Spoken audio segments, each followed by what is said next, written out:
Welcome back to the second part of Understanding and Awareness, where we'll be focusing on managing your expectations of the autism diagnostic process. Thinking about the following questions will help you get clear about why you're going through this process, what specific help you need, and what to do if you don't get the result you were expecting. Remember, if you were provided this video by the faraway, you're always welcome to email us to discuss anything that we cover in the recording. And if you're not currently receiving any support from us, please feel free to contact us via our social media. The details are below in the video description. You can also check out Ask Auti, which is run by Amber. This is our question answering service, where you'll get a fully researched, comprehensive answer to anything autism related. And again, the link is in the video description below. What do you want from a diagnosis? Personally, I wanted answers. I wanted an explanation for why I found things so difficult when seemingly everyone around me didn't. And I wanted appropriate help so that I could function, because at that time I was a complete mess. Let's open this up to our participants. I believe that what my daughter wanted from the diagnostic process was clarity, so that she could understand herself better and find ways of moving forward. She's always been a successful person, but she was finding some difficulties. And I think she wanted to be clearer about why that was, and perhaps find some answers as to how she could make her life better. I wanted answers, a better way of understanding myself, support. I needed to know why I did what I did and why my brain worked the way it did. And I wanted confirmation of things I'd been reading that I thought sounded sort of right, but I felt like I needed the piece of paper to say, yes, this is what's going on. From the diagnosis, I really wanted answers. I was going through a very difficult time in life, and I just felt as though I was running out of options. Like, I went to places like Open Minds and it just did not work for me. I just couldn't get on with it. And so I was really, really struggling. And I reached out to one of my friends who happens to be a director of the Faraway Kids. And straight away he listened to what I was saying, and he spoke to his mum, who was working at Twin Street, and things started moving forward. I got an appointment there. I met people at Twin Street, and they started moving things forward, and they sent me to an open door for the diagnosis of autism spectrum disorder. And yeah, I didn't get all the answers I wanted, because, well, that's life, you never get all the answers, but it was enough to keep me moving forward and enough to keep me around. From my own reading and investigation, it was the only condition that I had managed to find myself which wholly explained how I am. Because I always felt that my previous diagnoses were not correct. They never fully explained me. So this was the first thing I felt did explain me. So what I wanted from getting a diagnosis was to know once and for all, is this the thing that I'm challenged with? I wanted to understand myself better, because I tell this story quite regularly. There's a little piece of paper up on my wall in my hallway, and I wrote it when I was angry years ago. And I wrote, what happens when people stop trying to be normal? And I've left it up there because the meaning of that piece of paper has changed so many times. Because after I'd had my initial diagnosis, I realised everybody isn't trying to be normal. It was me trying to be normal. I was trying to pretend to be neurotypical to fit in a world that isn't autistic, you know? And then when I started doing my university course, which required a lot of personal development work, I learned that lots of people are trying to be normal. They're camouflaging to mix in with everybody at a different level from autistic camouflaging, but still. So that was a new change of meaning for me. And that's really what I was looking for from my diagnosis, was to find meanings for why things didn't fit and connect for me, why stuff like metaphors didn't land home. I'd always assumed that counting sheep was literally just counting numbers slowly, because I didn't know I was aphantasic. Why would I? For those that aren't familiar, aphantasia is an inability to picture images in your mind. I have an imagination, I can think of things, I can come up with ideas, but I don't visualize them like on a TV screen or anything. So if you're aphantasic and you've just discovered that, congratulations, now you know a new thing. As you can see, a lot of similarities within those responses.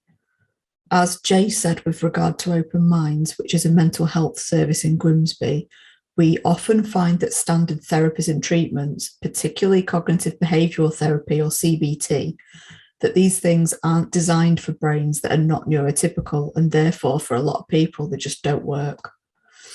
Even interactions with therapists within these services can be fraught with issues because there's such a lack of understanding, and in fact even decent autistic-led training for people who work within the mental health services.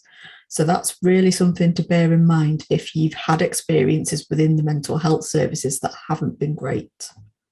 What specific challenges are making you seek help? Thinking about the things that you're specifically having problems with will help you whether you end up with a diagnosis or not. My specific challenges were extreme social difficulties, which I masked in some really unhealthy ways for a very long time. Constantly feeling overwhelmed and anxious, which I didn't understand at the time was mostly due to my sensory issues, which then led to burning out and significant periods of depression. Let's hear from everyone else. Specific challenges for my daughter.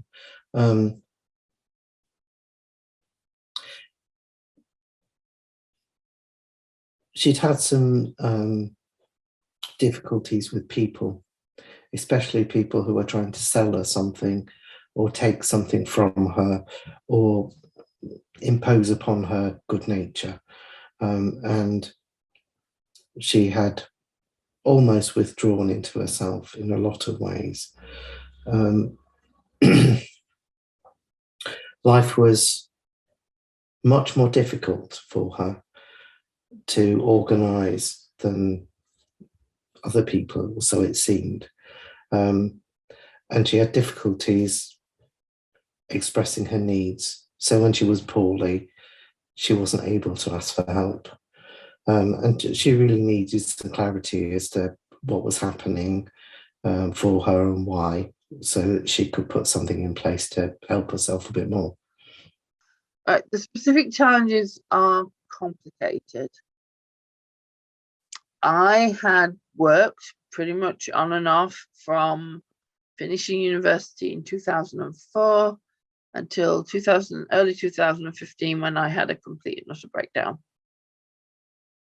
And for a couple of years, it was just put down to mental illness. I had anxiety and depression, and it took a lot of effort till I finally found a doctor who said they were going to refer me to community mental health team, because the medication that I was on, the first line medications, weren't doing anything.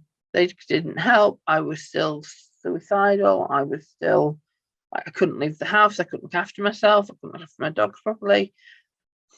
I couldn't read and I couldn't write. And that's like, reading and writing are the things that keep me going. They are my purpose in life. And seeing a psychiatrist, I seen a mental health nurse who said, I think you're autistic, but not enough to you actually need a diagnosis, but like we'll get you to see a psychiatrist. And seeing a psychiatrist who listened to me and then went, "You're autistic, I'm sending you to the diagnostic team," sort of opened up a new thing. Oh, also he put me on decent meds. The meds are great. The meds work. But yeah, it was just, I was so seriously mentally ill that I needed something, and this was a suggestion, and somebody pointed me in the right direction. The specific challenges I don't really want to go into, but it was a lot of mental health challenges. I had a lot going on in my life, and I had a lot that had happened before in my life. And so all of it kind of built up to the point where I needed to find a way to move forward, or I knew I wasn't going to be around much longer. I think, firstly, that I had been pushed around from department to department, doctor to doctor, medicine to medicine, therapy to therapy, and nothing ever worked. I could never fully explain what was happening in my life. And it was such a mystery to everyone, and it made me feel like a hypochondriac, like I was making it up, and I felt like I should maybe be committing myself into full-time custody of the NHS. That's a tricky one. I was aware that I had to schedule holidays at work in a very specific pattern. And once every 3 to 4 months, I had to have a week off because I just needed to sleep. I worked in a really customer-facing environment, so it was people all day, every day. And for the first few days of my holiday, I would literally just stay in bed, do nothing. I would de-people. My husband used to joke that when I come home from work, he would leave me alone for half an hour to decompress, like I was coming up out of the ocean. And I think that's a wonderful metaphor because, yeah, I was lifting off the layers of all that people that was plastered onto me. It was like having a refreshing shower, but instead of water, it was less noise. So whether those count as challenges, I actually know, thinking about it, probably does. But stuff like sensory sensitivities, I hadn't realised that it wasn't normal for everybody to be able to hear electronics whistling and fluorescent lights humming. And I knew that I loved wearing a hat, and that I got a headache at work where I didn't wear a hat. So apparently that's a whole thing. So yeah, welcome to sensory sensitivities. But the more you learn about them, the more you can do about them. So that's nice to know as well. As with Rosemary's experience, many of us spend the majority of our adult lives trying and failing to hold down jobs. Going to university, which due to the structured nature of academia can be quite helpful, but the social aspect can be challenging to say the least. For many of us, I think we're masquerading as adult human beings, doing all the things that are expected of us by our families and by society, but we end up crashing and burning due to these things being unsustainable, particularly without us having a proper understanding of ourselves and what we're actually dealing with. Amber mentioned there about having to schedule holidays in quite a regimented way, and that's probably because they were burning themselves out without realising it. I think this is why many people are seeking diagnoses later in life, because we've massed our way through everything else, admittedly with varying degrees of success. I don't think you ever question why you find supposedly normal things difficult. You just end up believing that it's a problem with you and that you're deficient in some way, which unsurprisingly can lead to some really serious long-term mental health issues. So thinking about what specific things you find challenging will help you find some clarity and will also help answering the questions when you come to your assessment. What can you do to help yourself? This can be a difficult one, but hopefully having a number of different suggestions from people who've been through the process will be helpful. if people are currently waiting an assessment, I would suggest that they think about what it is that they are hoping for in their future, thinking about the things they find difficult, perhaps how that might be easier for them, what they need in order to make it easier for them. And to express that when they actually go for the assessment process, so that people actually know that you need help, and what you need help with. Because people are much more likely to be able to help you if they know what it is that you need. That might be a difficult thing for you though at the moment, but it's worth thinking about. Read or watch YouTube videos from people like Fergus Murray, otherwise known as Oolong. People like read stuff by autistic people. Like on Twitter, there's people like Pete Warmby and Anne Memmer. Get involved with Autistic UK, like autistic run organisations. Read the stuff about what it feels like from the inside, because diagnostic process is written by people who are looking from the outside. They're often not autistic. They don't know what it's like to be autistic. All they are seeing is autistic people in distress. So they write the diagnostic criteria based on autistic people in distress. Talk to and read the works of and watch the work of people who are autistic. And if it makes sense to you, if you go, oh, I do that, or you go, oh, is that why people behave like that? I never realised that was what they were doing. Like, I didn't realise that when people say, oh, hi, how are you? What they mean is, this is a standard greeting. Please respond with same standard greeting. The response is, oh, I'm fine, how are you? That's what you're supposed to say. I would actually say, no, hi, I'm really depressed today, or, oh, I'm really happy, I've just got a new book on this, blah, blah. Yeah, people find that weird. But if you're reading stuff from other autistic people and going, oh, that makes sense. Books by Dr. Luke Bearden. He has a few books on the subject of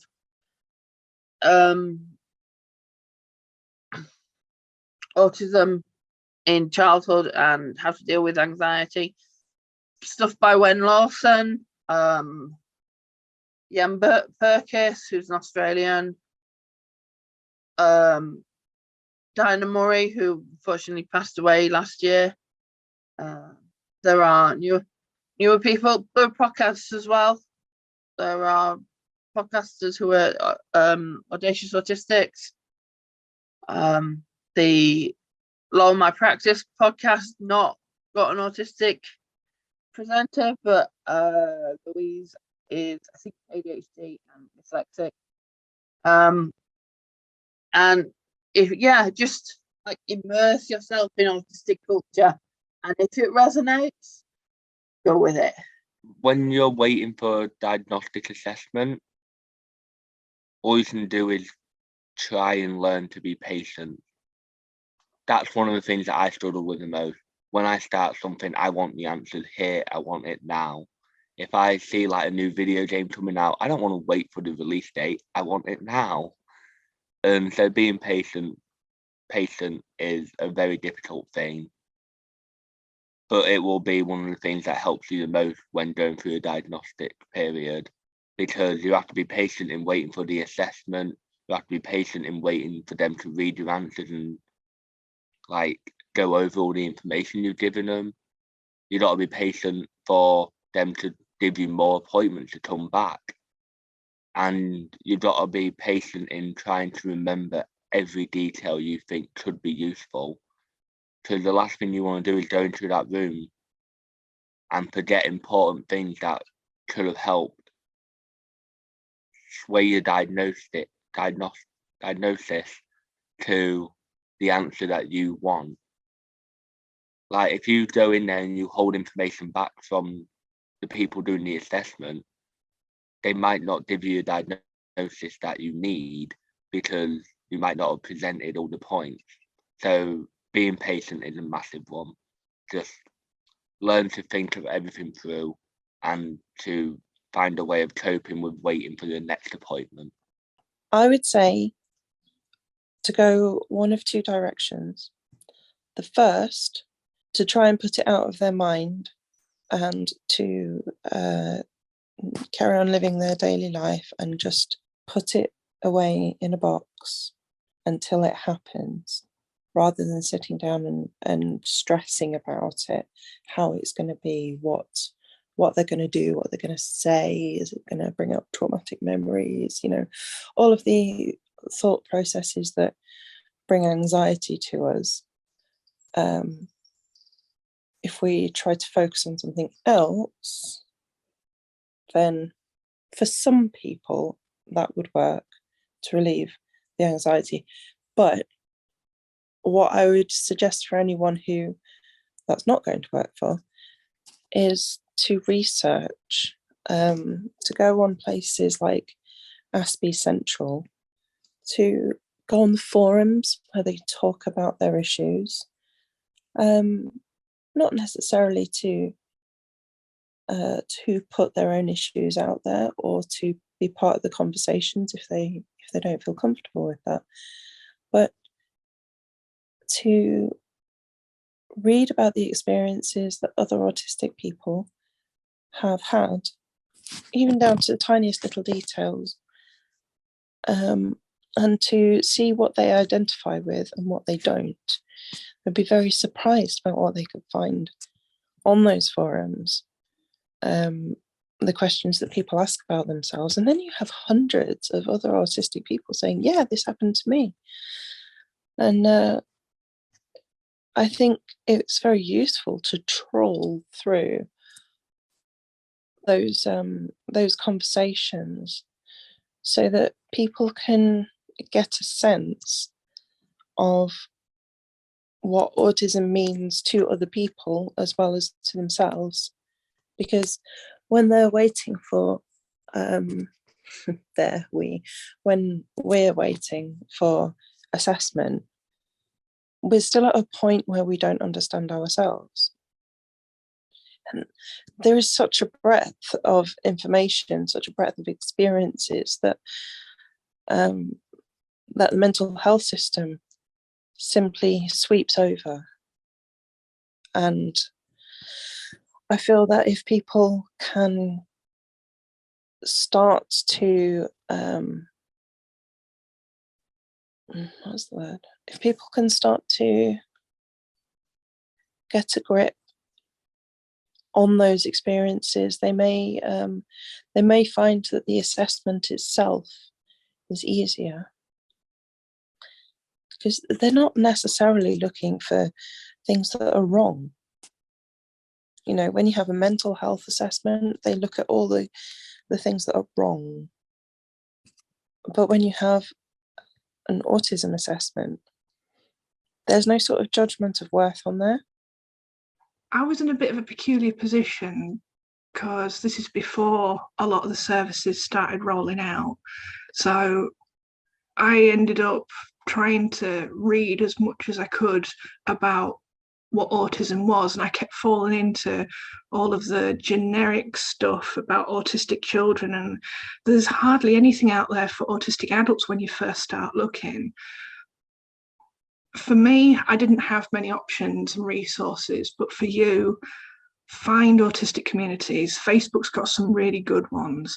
There's neurodiversity collectives, there's autism inclusivity. That one's aimed more towards children, but it's a place where you can ask questions of other autistic people, start getting to know autistic groups, follow some autistic people like Neurodivergent Rebel or Fierce Autie. They're excellent autistic advocates who work in a very neurodiversity affirmative way. So yeah, that's how I'd recommend, if you want to help yourself start getting to know what it means to be autistic. It's going to be a wild ride, but you got this. Some really great suggestions there. And to pick up on what Sammy said about going one of two ways, I think that is really important. Some people will cope better by putting it out of their minds for a while. It'll cause them less stress. And to be totally honest, there's no need to do anything to prepare while you wait if you don't want to. It's not going to impact the outcome of your assessment. Alternatively, if you're someone who'd benefit from immersing yourself in the available information, we've had some brilliant suggestions from Rosemary, Sammy, and Amber there, and by all means, go for it. Ultimately, you have to decide what's going to serve you best, and none of us can tell you that. What happens if you are diagnosed? So if you are diagnosed and you live in North East Links, it's likely that you'll be receiving support through the Adult Autism Service, who will be able to signpost you. You'll probably have to request this support. I don't think it happens automatically. So get in touch with the Adult Autism Service, and their details are available in the video description below. You're always welcome to join some of the groups that we run through the Faraway. In particular, we have a post-diagnostic group called Understanding My Diagnosis, which can be really helpful. And details of all our groups can be found on our website. There's also the cafes and forums, which are run by the Adult Autism Service, and they take place on alternate Tuesday evenings at Neurospace in Grimsby. Again, follow the link for the Adult Autism Service to find out more. You'll also have access to specialist mental health professionals who have experience of working with autistic people, should you need them. Again, you can self-refer for all of these services. And if you're not local, find out what's available in your area. Unfortunately, there are many places that don't have this level of provision. However, there are online communities and forums that you may find useful. At the Faraway, we have a small number of groups that exist solely online. So if you aren't local to North East Links, get in touch and we'll see how we can help you. If you're watching this video, I think it's worth considering what you'd like to happen if you are diagnosed, just so you've got some clear steps to take once you receive your diagnostic paperwork. What happens if you're not diagnosed? If you don't receive a formal diagnosis of autism, what that means is that as you've gone through the process, it's been decided through the tests and the talking that you don't meet the diagnostic threshold. That is to say, the extreme of the criteria that are a part of those tests. It doesn't mean that you aren't someone who has autistic traits, and it will probably be really useful for you to find out some more about how other people cope with the problems that you're having. Self-ID. Seriously.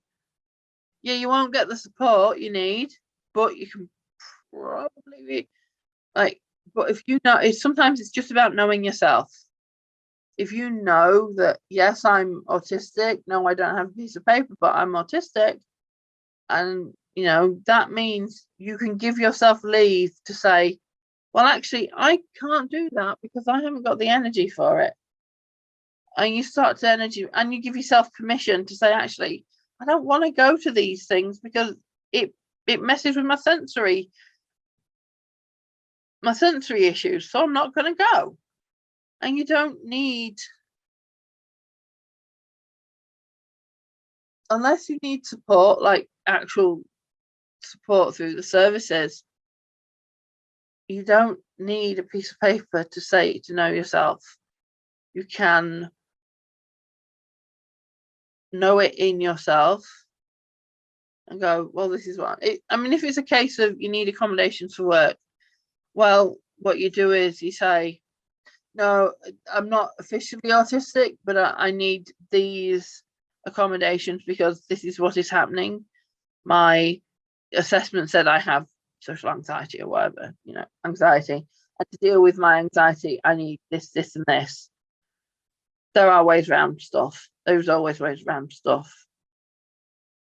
So for the people that don't get the diagnosis of autism spectrum disorder, it may feel you don't get all the things, added benefits that come with it. Like having it on your record can help in certain situations, and it being formally recognised definitely helps in situations.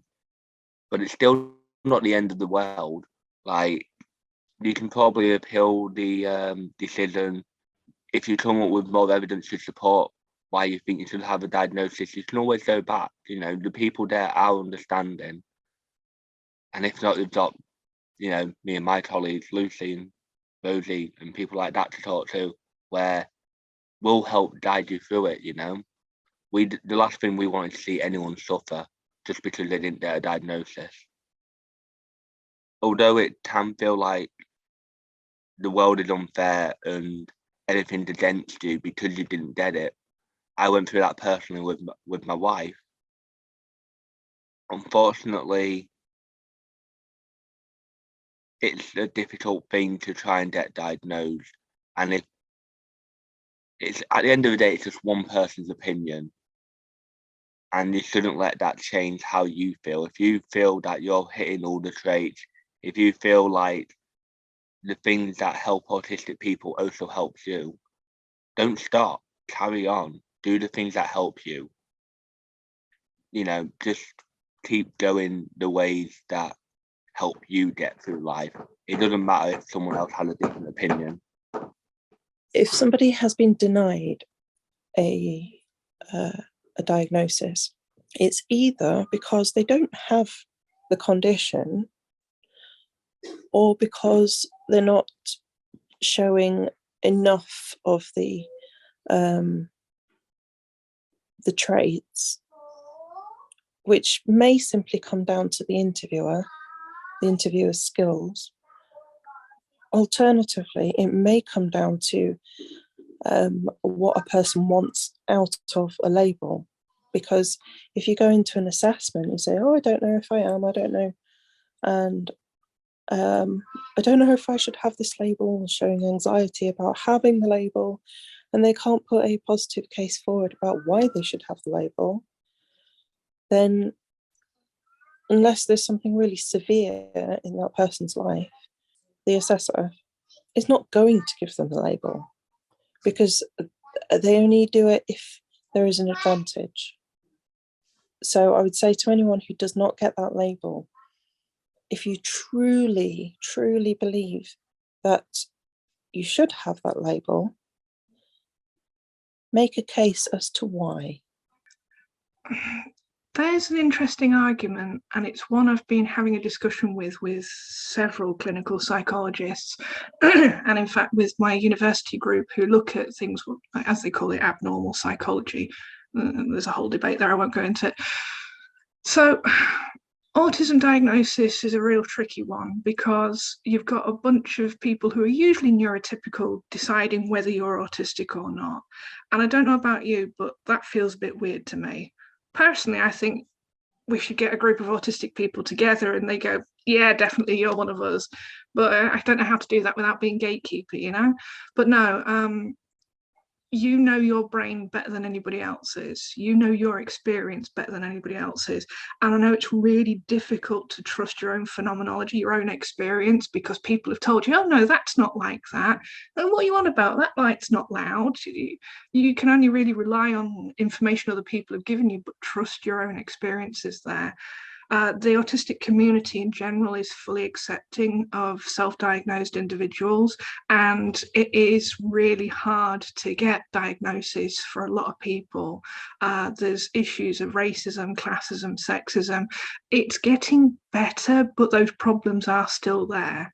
So if you strongly believe that you're autistic and you've listened and researched to what the clinical psychologists have suggested may be an alternative, then again, it's still okay to self-diagnose. I mean, there aren't exactly that many supports for autistic people either way. So, I mean, it's not like you're going to be missing out on a whole lot, but yeah, trust yourself, explore, and explore your options as well, because, you know, trauma can look a lot like autism, but having said that, most autistic people are traumatized, so it's hard to draw a line.